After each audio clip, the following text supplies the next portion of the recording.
안녕하세요. 저 훈이다 킴이라고 하고요. 엄청나게 요즘에 기술 환경이 발전하고 있잖아요. 그래서 그 발전에 따라서 인간도 계속 진화하고 있는데 약간 그런 관점에 대한 작업들과 그리고 또 하나는 오늘 중점적으로 얘기할 초기술 환경 속에서 어떤 청촉각을 통한 사유하는 감각에 대한 이야기를 좀 주로 할까 하고 있습니다. 그 전에 제가 이제 어떤 작업들을 해왔는지 간단하게 소개를 좀 드릴 건데요. 지금 시대는 그 어느 때보다 가속화된 기술 발전을 해서 환경 시스템이 되게 빠르게 변화하고 있는데 이런 변화의 중심에는 메타미디어라는 컴퓨터의 발전이 있었고 그런 컴퓨터를 사용하는 인간의 변화에 저는 관찰하고 집중하면서 주로 작업을 하고 있어요. 메타미디어라고 얘기하는 그 컴퓨터가 계속 발전하고 있는데 그 컴퓨터를 사용하고 있는 인간의 인식 그리고 행동과 그 행동에 미치는 영향 뭐 그런 것들이 되게 저한테는 어떤 작업의 가장 핵심이고요. 그래서 그것들을 계속 어떤 장치를 만들어서 작업을 하거나 그러고 있습니다. 그래서 어떤 이런 가속화되는 어떤 기술의 발전에 의해서 분명히 퇴화되는 것도 있고 그리고 확장되는 것도 있다라고 저는 생각이 들거든요. 그래서 뭐 그 부분에 대해서 되게 핀포인트로 많이 저는 보고 있고 그게 어떤 외부에서 보는 관점일 수도 있고 내부에서 바라보는 어떤 관점일 수도 있고 그런 것들을 하고 있는데 제 작업들은 기본적으로 아까 소개했듯이 환경장치라는 개념을 가지고 있어요. 그래서 어떤 장치를 먼저 만드는데 이걸 아파라투스라고 저는 얘기를 많이 하거든요. 라틴어인데 디바이스 아니야? 라고 얘기할 수 있는데 사실 디바이스는 그냥 장치인 거고요. 아파라투스는 이 장치를 통해서 사람과 사람 아니면 사람과 또 다른 대상과 대상이 어떤 소통하기 위한 매개체 그런 것들을 아파라투스라고 어원에서는 얘기하고 있어요. 일반적인 디바이스가 아닌 내가 관객들하고 소통하고 다른 사람과 뭔가 소통하고 다른 대상과 소통하는 장치로서의 어떤 매개체이자 사유체로서의 장치를 항상 작업을 할 때 만듭니다. 데이터스케이프 작업을 잠깐 볼 건데요.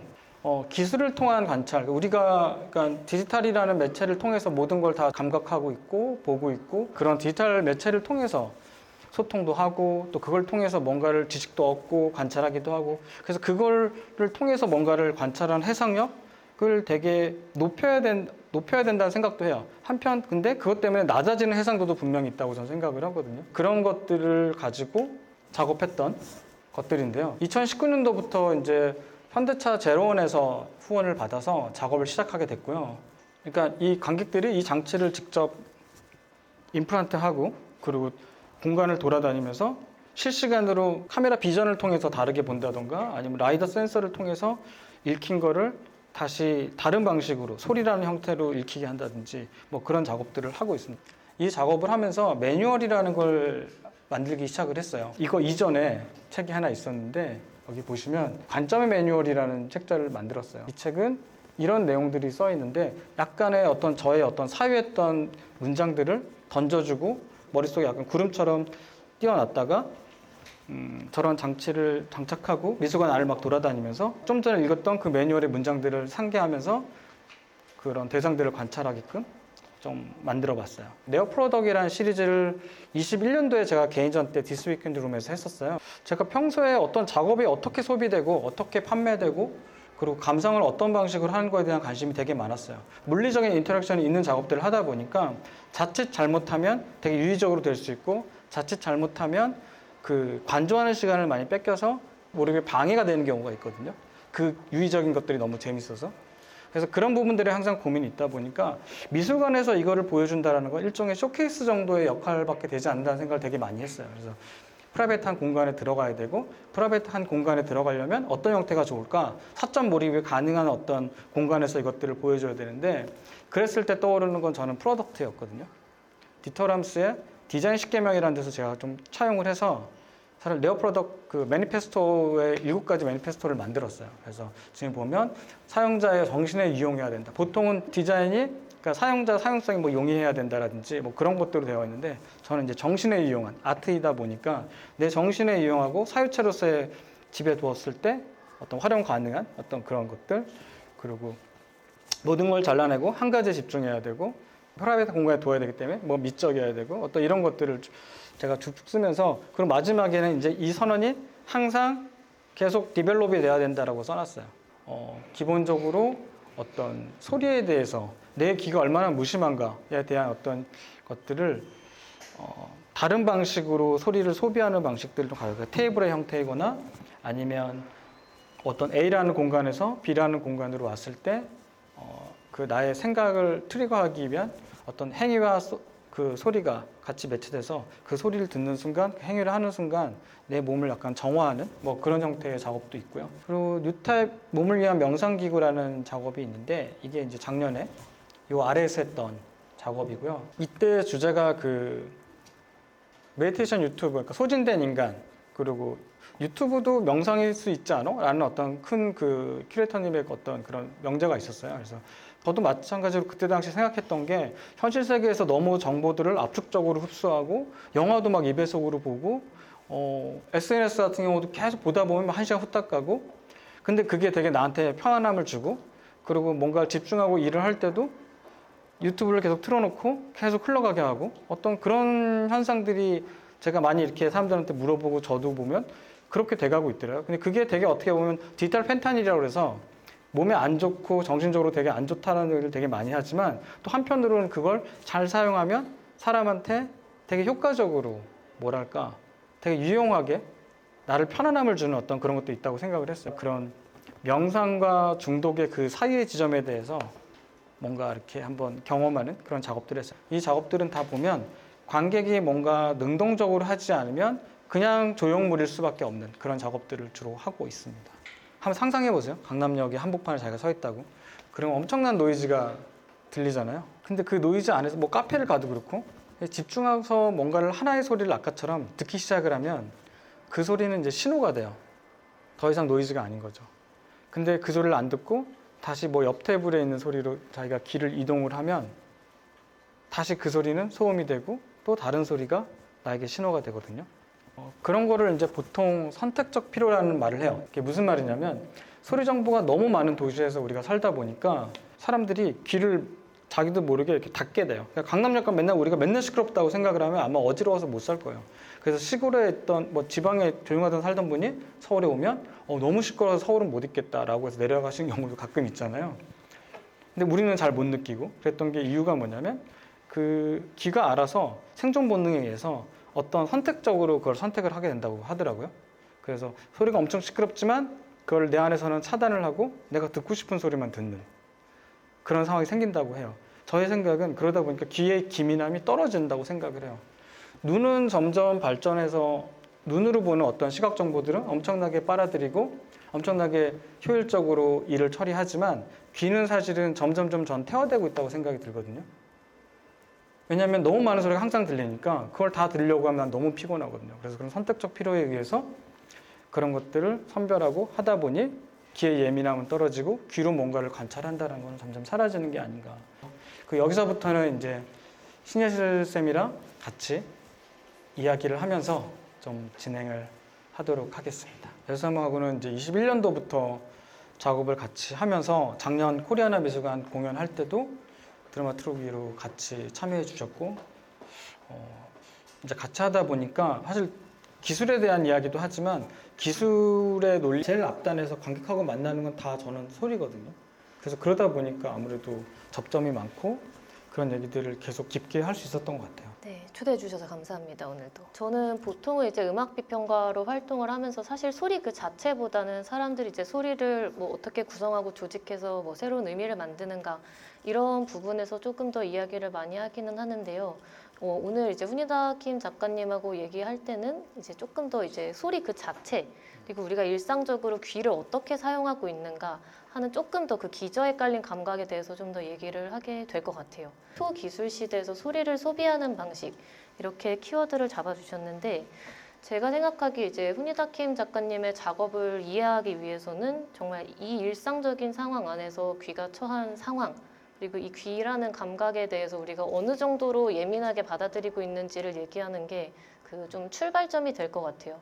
그래서 뭐 오늘 무뎌진 귀를 위한 에피타이저 라는 이제 제목처럼 저 또한 이런 청각 문화 속에서 살아가면서 귀가 굉장히 무뎌져 있고 많이 피곤한 상태라는 거를 이제 많이 체감을 하고 있는 것 같아요.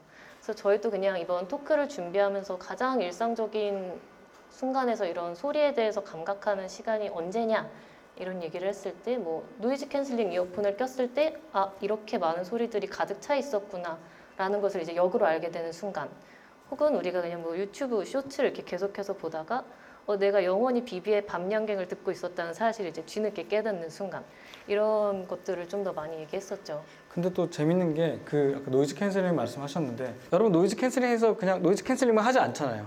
다음에 다른 소리를 때려박기 넣기 위해서 뭘 하거든요. 그러니까 그런 게 되게 재밌는 거예요. 결국 소리를 또 채우시는 거예요. 그러니까 소리가 아예 없는 경우가 별로 없고 자꾸 채우는, 뭘 한번 다 지우고 딴 걸로 또 채우고, 그러다 보니까 소리에 대해서 내가 기민하게 가질 시간이 조차가 없는 게 아닌가라는 생각이 들기도 해요. 소리를 소비하는 방식이라고 써놓은 얘기도 뭐냐면 그냥 음악으로 듣거나 아니면 정보로 듣거나 그런 경우는 되게 많지만 소리를 가지고 다르게 활용한다? 저조차도 많이 안 해봤던, 예전에는 안 했던 것 같다는 생각이 많이 들더라고요. 그러다 보니까 더 이 기술 시대의 듣기라는 거, 그러니까 이런 기술에 의해서 너무 많은 정보, 시각 정보들도 있고, 그 듣는 것도 너무 다양하게 있고, 다 달콤한 것들이 되게 많잖아요. 달콤한 게 많다 보니까 그거 하나하나 그러니까 충분히 시간을 들여서 듣는 것보다는 짧게 듣고, 우리가 영화를 2배속으로 보듯이, 물론 여기서 말도 안 돼 그런 사람 있겠지만 3배속으로 보는 사람까지 본 적 있거든요. 그래서 그렇게 뭔가 이런 시대에 듣기는 뭐지? 어떻게 듣지? 귀는 항상 열려 있지만, 눈하고 다르게 귀는 항상 열려 있지만 반대로 아까 선택적 필요처럼 사실은 귀가 열려 있지만 닫혀 있는, 더 많이 그런 생각이 되게 많이 들어요. 그 왜 무심한 귀라는 얘기를 하게 된 이유가 사실 그 2018년도에 페리즈 갤러리에서 되게 초지향성이라는 형태를 가지고 설치 작업을 하면서 되게 고민이 많았어요. 생각보다 저는 이제 2000년대 후반부터 일본에서 유학을 할 시절에 일본에서는 그런 실험적인 사운드 아트, 그런 실험 음악 그런 것들이 되게 많이 성행했었고, 제 동기들이 다 활동을 너무 많이 했었고, 그래서 그런 거에 항상 묻혀있기 때문에 어떻게 보면 소리를 듣는 거에 대해서 익숙했었던 것 같아요. 그리고 그걸 이상하게 경험하는 거에 대해서 익숙했고, 근데 그러다 한국에 들어와서 해보니까 나는 이 정도는 사람들이 쓱 몰입할 수 있을 거라고 생각했는데 몰입이 안 되는 거예요. 그러니까 다들 재밌다, 신기하다 해서 멈추는 경우가 생각보다 많은 거예요. 근데 그게 아니라 얘를 그냥 저의 어떤 그런 사유했던 지점들을 전달하기 위해서 소리를 쓴 건데 자꾸 이거를 다른 방식으로 받아들이는 경우가 많더라고요. 그래서 어떻게 해야 되지? 라는 생각을 하다가 결국은 그런 작업을 보기 이전에 먼저 사람들의 귀를 열어야 된다는 생각을 되게 많이 하게 된 거예요. 그래서 당신의 귀가 얼마나 무심한가에 대한 이야기를 하게 됐고, 그래서 어떤 처음에는 되게 뻔하지만 사운드스케이프를 듣는 방법에 대해서 학생들하고 같이 계속 트레이닝하고 듣기에 대한 트레이닝을 하다가 에피타이저 시리즈를 아예 작업으로 해야겠다. 그래서 이건 어떤 프라이빗한 공간에 들어가야 되고 계속 그게 A부터 Z까지 작업들이 계속 나와서 사람들이 그걸 경험하고 뭔가 또 거기서 이야기하려는 걸 이해할 수 있게 해줘야 되지 않을까? 라는 생각을 해서 어떤 무심한 귀가 거기서 출발을 한 것 같아요. 그래서 저는 어떻게 보면 쭉 계속 해야 되는 작업 라인 중에 하나인 것 같아요. 무심한 귀를 위한 에피타이저에서도 일종의 워크북 형태로 되어 있거든요. 그래서 내 위치가 어디인지 파악하고 뭐 소리가 어디에서 들려오고 있는가, 그 소리가 움직이는 궤적은 어떠한가, 이런 걸 정말 하나하나 따라가 볼 수 있는 책인데, 그 책을 보면은 또 할 수 있어요. 그래서 귀가 완전히 그냥 뭐 우리가 청력을 손실한 그 정도 수준이 아니라면은 충분히 관심을 기울이고 귀를 기울이면 그렇게 할 수 있는 능력을 이미 가진 상태라는 거. 그렇게 해서 이제 귀의 어떤 탄력적인 그런 속성, 그리고 이제 얘가 듣고자 하면은 충분히 다 들을 수 있는 굉장히 뛰어난 감각기관이다라는 얘기를 또 하면서 유능하고 유용하다. 하지만 우리가 너무 얘를 이제 너무 납작하게만 쓰고 있는 경향이 오래된 것 같다. 뭐 이런 얘기를 막 했었죠. 좀 전에 했던 그런 정보와 유의로서만 어떤 시각과 청각이 너무 많이 발달되어 있고 그쪽으로만 너무 우리가 쓰고 있는 게 아닌가라는 생각을 되게 깊게 했던 것 같아요. 그랬던 이유 중에 하나가 되게 시각적인 거, 아까도 잠깐 언급했지만 인간의 눈이 되게 빠르게 뭔가를 흡수하고 분석하고 그런 능력들은 엄청나게 높아졌어요. 이런 디지털 기술에 의해서. 물론 이제 시력이 떨어지는, 가끔 눈을 너무 많이 쓰니까 그런 건 있지만 그건 물리적으로 이제 시력 감퇴가 생기는 거고, 능력적으로는 업그레이드가 되고 있다고 저는 생각이 들어요. 다들 작업들 하는 것도 그렇고 뭐 작업뿐만 아니라 밖에 나가서 보는 것들이 다 시각 매체거든요.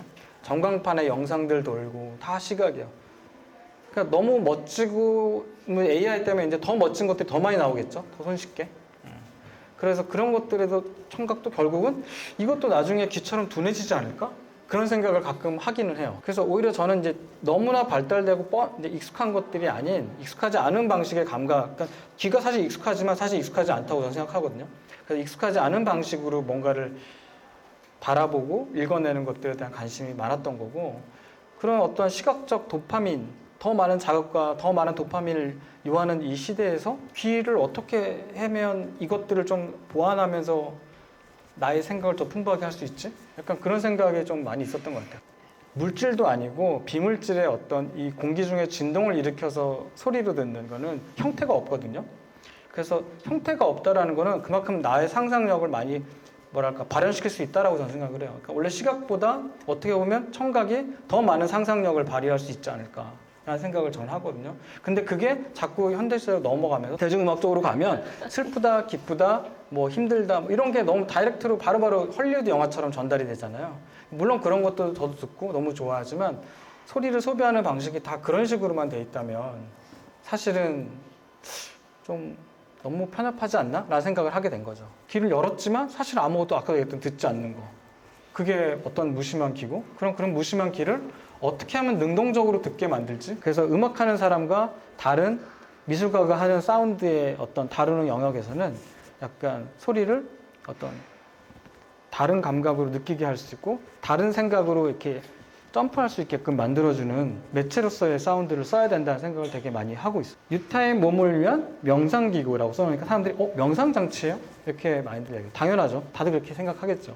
근데 사실은 저는 명상장치를 만들려고 했던 건 아니에요. 명상과 중독 사이를 그 사이에 사람이 인서트돼서 뭔가를 하는 걸 보여주려고 했었던 건데 항상 물어봐요. 관객들한테. 왜냐면 인터랙션이 있는 작업들은 물어보지 않으면 이 사람들이 어떤지 잘 몰라요. 근데 그것도 막 이렇게 물어보면 안 되고 되게 낮은 자세로 하여튼 서비스 정신을 가장 높게 해서 이렇게 물어봐야 되는데 과학적으로 명상 효과가 있어요? 라고 물어보는 사람. 그리고 하고 났는데 정말 그런 효과를 자기가 봤다라고 주장하는 사람. 크게 이렇게 두 가지로 나눠지는 경우가 있어요. 그리고 또 하나는 했는데 명상이 되는 게 아니라 너무 소리들이 디테일하고 촉각적이어서 그 소리를 계속 듣느라고 내가 집중이 안 돼. 그래서 뭔가 되게 집중해서 듣게 돼. 라고 하시는 분도 있어요. 근데 그렇게 했던 분들이 다 타입들이 다르다라는 걸 되게 많이 느꼈고, 왜 이렇게 되는 걸까? 뭐 그런 게 되게 궁금했고, 나는, 왜냐면 그 소리가 어떤 소리냐면요. 아까 얘기했듯이 영화를 2배속으로 돌린다고 그랬잖아요. 그래서 그런 사운드를 원래 있던 한 5분짜리 필드 레코딩 녹음한 소리를 1분으로 압축을 해요. 그럼 소리가 엄청 빠르게 돌아가거든요. 그런 소리. 왜냐면 그게 우리가 넷플릭스에서 영화를 빨리 보는 것처럼 항상 뭔가를 압축해서 보는 거에 익숙해져 있으니까 소리도 압축해서 한번 듣게 하자라는 어떤 컨셉이 있어서 소리도 압축하게 듣게 하고 그리고 되게 디테일한 소리도 넣고 그리고 막 자동차가 지금 되게 시끄러운 소리도 넣고 뭐 이런 것들을 조합해서 곡으로 만들어서 틀었는데 이거는 사실은 명상이 될 수 있는 소재들이 아니에요. 명상에 방해되는 요소들인데 그 소리를 듣고 사람들이 명상을 하고 심지어 어떤 외국인은 잠을 자더라고요. 그래서 그런 것들을 보면서 이게 뭐지? 라는 생각을 하게 됐던 것 같아요. 저도 사실 저거 하면서 살짝 저 누워있는 거에서 약간 이렇게 혼미해지면서 약간 좋을 뻔했는데 저게 그냥 소리가 들려오는 것뿐만 아니라 되게 어떤 진동으로 와닿는 거 여기 머리에 딱 붙이는 거 뭐 이런 것도 있어가지고 저걸 할 때 내 몸이 어디에 있는지 내가 뭘로 무엇을 감각하고 있는지 되게 명확하게 알 수 있었어요. 근데 오히려 몸의 감각에 집중을 하니까 이렇게 정신이 조금 이렇게 잠자는 그런 작용이 좀 생겼던 것 같기도 하고 생각해보면 소리에 집중하는 것도 그렇고 몸의 감각에 집중하는 것도 그렇고 우리가 평소에 시간을 들여서 노력하지 않으면 잘 할 수 없는 감각인 것 같아요. 그래서 제가 최근에 무용가 분이랑 이제 약간의 이제 협업을 하면서 무용가들에게는 이제 뭐 20세기 이후에 뭐 몸을 사용하는 여러 방식의 메소드가 있지만 특히 이제 몸을 인지하는 그런 방식들이 있다고 하더라고요. 그래서 바닥에 누워서 내 몸이 바닥과 어느 면이 닿아 있는지 먼저 관찰하고 어디가 떠 있는지 머리통의 무게는 어느 정도인지 뭐 어깨가 한쪽이 들려 있다면 왜 그런지 그리고 어떻게 받아들일 것인지 이런 것들을 이렇게 하나하나 인지하는 뭐 그런 방식들을 거친다고 하더라고요. 그래서 그게 그냥 하는 누군가의 그냥 익명의 연습이 아니라 뭐 이름이 있어요. 뭐 펠든크라이스 뭐 이런 거 있고 남들이 이제 뭔가 같이 공유할 수 있는 구체적인 기술이더라고요.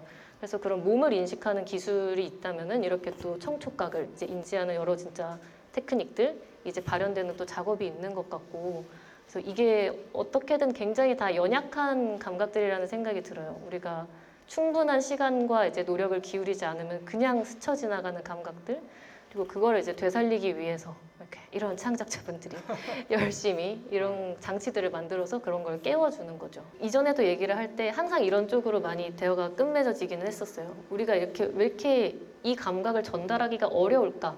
그리고 이 감각을 전달하기 위해서 왜 이렇게 많은 장치를 만들어야 될까? 이런 얘기를 많이 했었는데 이게 정말 지배적인 감각, 굉장히 사람들이 많이 통용돼 뭔가 잘 사용하고 있고 잘 통용되고 너무 능수능란하게 쓰는 감각이 아니라 굉장히 좀 연약하고 아직 많이 이제 발달되지 못한 어떤 의미에서는 훨씬 더 많은 가능성이 남아있는 상태의 감각을 좀 다루기 때문에 우리가 그래서 이렇게 뭔가 장치를 만들고 이야기를 쌓아가는 게 어려운 게 아닐까? 뭐 이런 생각을 또 했었어요. 사유체로서 귀가 깨어있지 않다.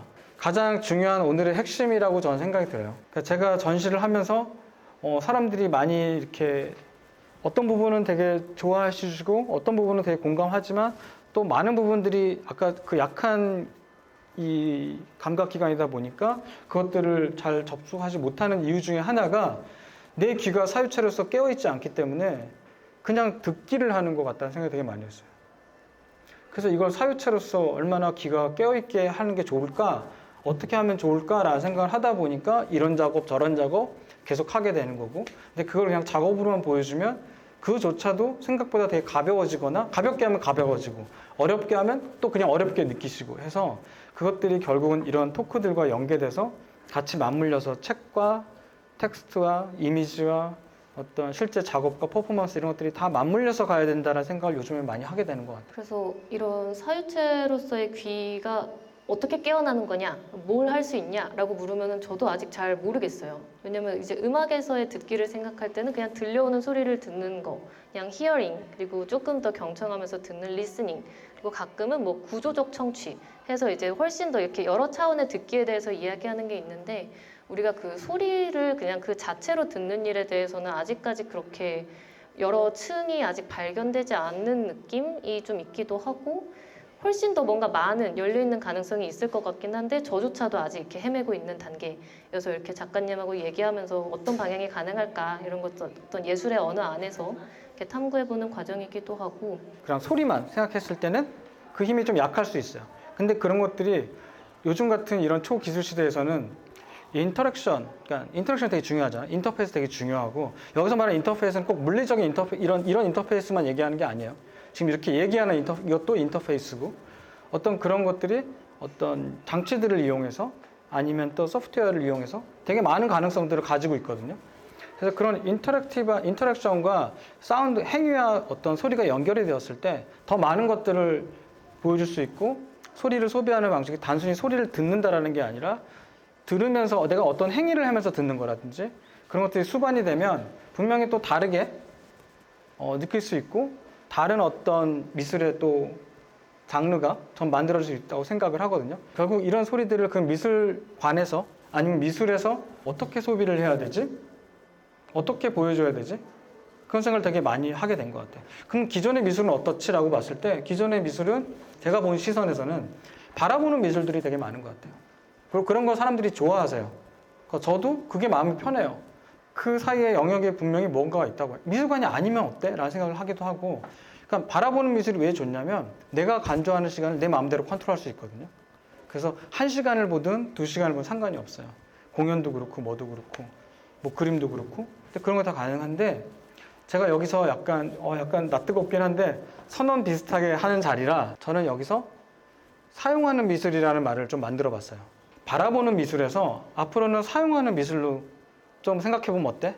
최소한 나는 그렇게 해야겠어 라는 생각을 되게 오래전부터 해왔고 그래서 여기서 지금 얘기하려고 했던 건 사용하는 미술에서의 소리를 소비하는 방식에 대해서 고민을 하는 어떤 그게 네오프로덕 안에 첫 번째 시리즈인 무심한 기회 에피타이저가 그런 내용이라고 생각이 들어요.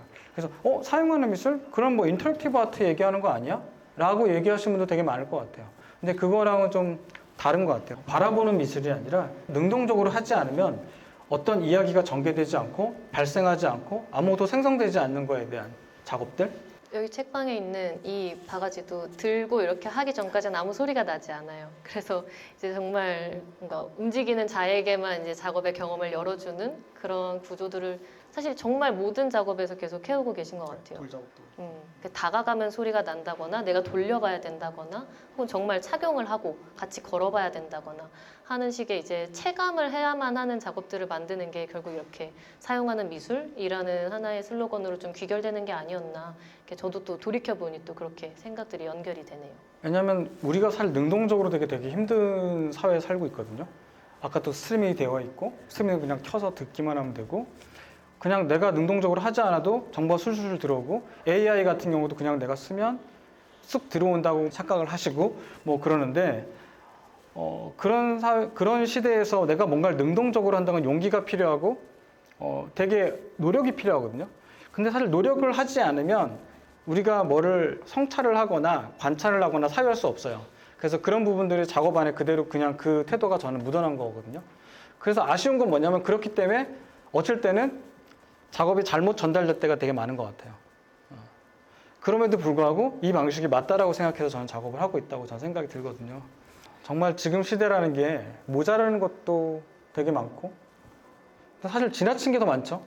너무 지나치게 과도하게 연결돼 있고 모든 게 다 연결돼서 요거 하나 끄집어내면 또 이런 정보들이 나오고 이런 정보가 나오니까 그 캐는 재미가 있지만 계속 하다 보면 그게 너무 잘 나오기 때문에 사실은 그렇게 유용성도 아까 말했던 유용성도 없고 어떤 나에게 특별함도 없고 그런 게 연결되니까 너무 당연하게 생각하니까 그 과도한 연결 때문에 사실은 내가 잊어버리고 약해진 근육들이 분명히 있다고 생각하고 분명히 그것 때문에 모자라지는 연결이 끊어지는 부분도 있다고 생각을 하고 그래서 크게 이 두 단어가 저한테는 요즘에 되게 중요하게 다가오고 있는 것 같아요. 모자란 것과 과도하고 지나친 것 사이에서 결국 중요한 건 정말 능동적인 선택하는 감각 그리고 내가 결정하는 감각 이런 것들을 이제 잃지 않는 거가 되게 일상적인 삶에서도 쉽지 않은 것 같고 이제 작업을 감상할 때도 굉장히 어려운 것 같아서 그런 어떤 내가 의식하고 인지하고 바라본다는 거 그리고 진짜 경험한다는 게